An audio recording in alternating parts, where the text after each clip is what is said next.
अब सुनिए बृहस्पतिवार व्रत कथा। एक राजा था जिसके घर में अन्न और धन की कोई कमी न थी, परंतु उसकी स्त्री बहुत ही कृपाण थी। वह किसी भिक्षार्थी को कभी कुछ नहीं देती थी, सारे दिन घर के कामकाज में लगी रहती। एक समय साधु महात्मा बृहस्पतिवार के दिन उसके द्वार पर आए और भिक्षा की याचना की। स्त्री उस समय घर का आंगन लीप रही थी, इस कारण साधु महात्मा से कहने लगी कि महाराज, इस समय तो मैं लीप रही हूँ, आपको कुछ नहीं दे सकती, फिर किसी अवकाश के समय आना। साधु महात्मा खाली हाथ चले गए। कुछ दिन के पश्चात वह साधु फिर आए और उसी तरह भिक्षा मांगी। रानी उस समय लड़के को खिला रही थी, कहने लगी, हे महाराज, क्या करूं, अवकाश ही नहीं है, इसलिए आपको कुछ नहीं दे सकती।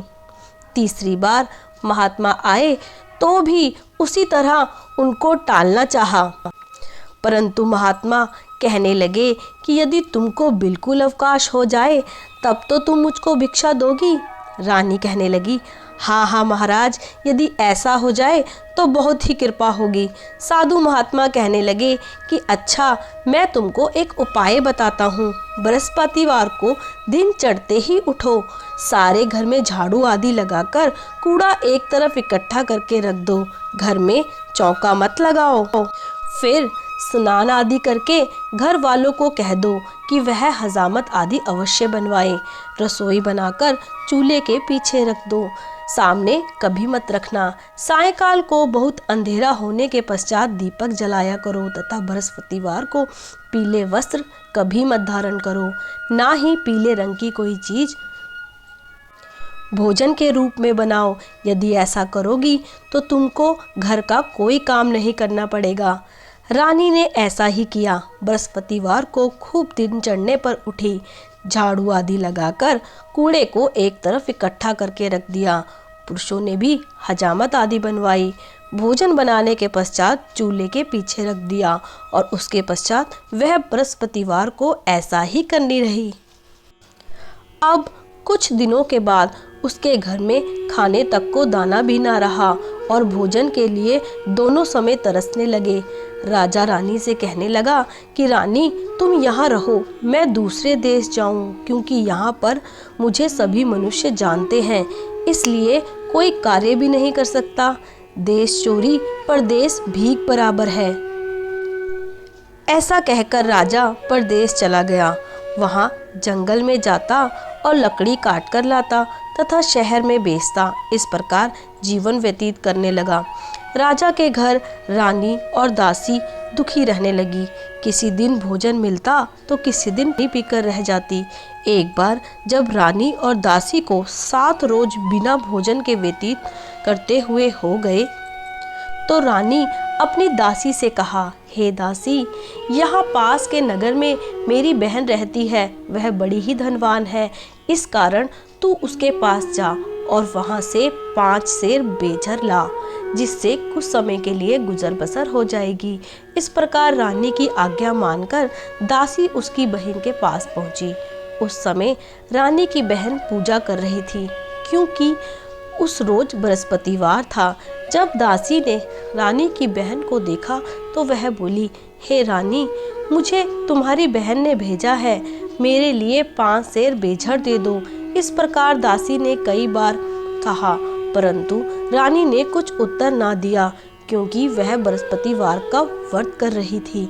इस प्रकार जब बादी को किसी प्रकार का उत्तर ना मिला तो वह बहुत दुखी हुई तथा क्रोध भी आया और लौटकर अपने गांव में रानी के पास आकर बोली, हे रानी, तुम्हारी बहन तो बहुत आदमीन है, वह छोटे मनुष्यों से बात नहीं करती। जब मैंने उससे सब कहा तो उसने किसी प्रकार का उत्तर नहीं दिया। रानी बोली कि उसका कोई दोष नहीं है, जब बुरे दिन आते हैं तब कोई सहारा नहीं देता, अच्छे बुरे का पता आपातकाल में पड़ता है।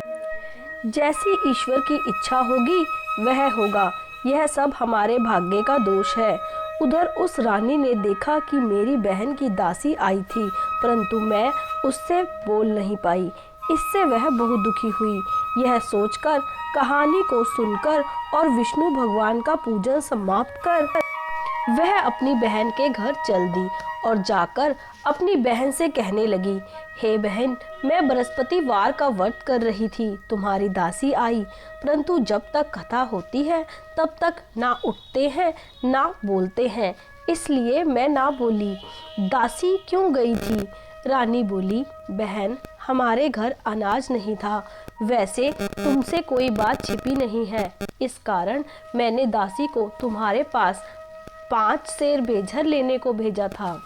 रानी बोली, बहन देखो, बृहस्पतिवार भगवान सबकी मनोकामना पूरी करते हैं, शायद तुम्हारे घर में अनाज रखा हो। इस प्रकार के वचन रानी ने सुने तो वह घर के अंदर गई और वहां उसे एक बड़ा बेझर मिला।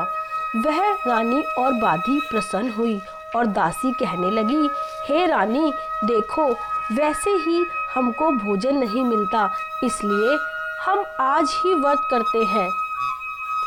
तब उस रानी ने अपनी बहन से पूछा कि हे बहन, बृहस्पतिवार के व्रत की कथा क्या है तथा वह व्रत कैसे करना चाहिए?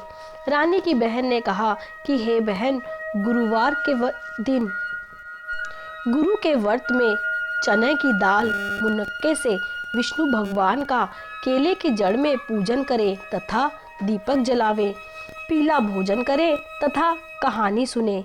इस प्रकार करने से गुरु भगवान प्रसन्न होते हैं, अन्न, पुत्र व धन देते हैं, मनोकामनाएं पूर्ण करते हैं। इस प्रकार से रानी और दासी दोनों ने निश्चय किया कि वह बृहस्पति भगवान का व्रत करेंगी। 7 रोज बाद जब बृहस्पतिवार आया तो उन्होंने व्रत रखा, विष्णु भगवान की पूजन की। अब पीला भोजन कहाँ से आए? बेचारी बड़ी दुखी हुई, परंतु उन्होंने व्रत किया था, इस कारण गुरु भगवान प्रसन्न हुए और दोनों थालों में सुंदर पीला भोजन लेकर आए और दासी को देकर बोले, हे दासी, यह तुम्हारे और रानी के लिए है, तुम दोनों यह भोजन ग्रहण करना। दासी भोजन पाकर बड़ी प्रसन्न हुई और रानी से बोली, भोजन कर लो। रानी को इस विषय में कुछ पता नहीं था, इसलिए वह बोली, अरे दासी, तू ही भोजन कर, क्यों हमारी व्यर्थ में हंसी उड़ाती है? दासी बोली, एक महात्मा भोजन देकर गए हैं। रानी कहने लगी, वह भोजन तेरे ही लिए दे गया होगा, तू ही भोजन कर ले। दासी कहने लगी, वह महात्मा हम दोनों को 2 थाली में भोजन देकर गए हैं, इसलिए हम और तुम दोनों ही साथ साथ भोजन करेंगी।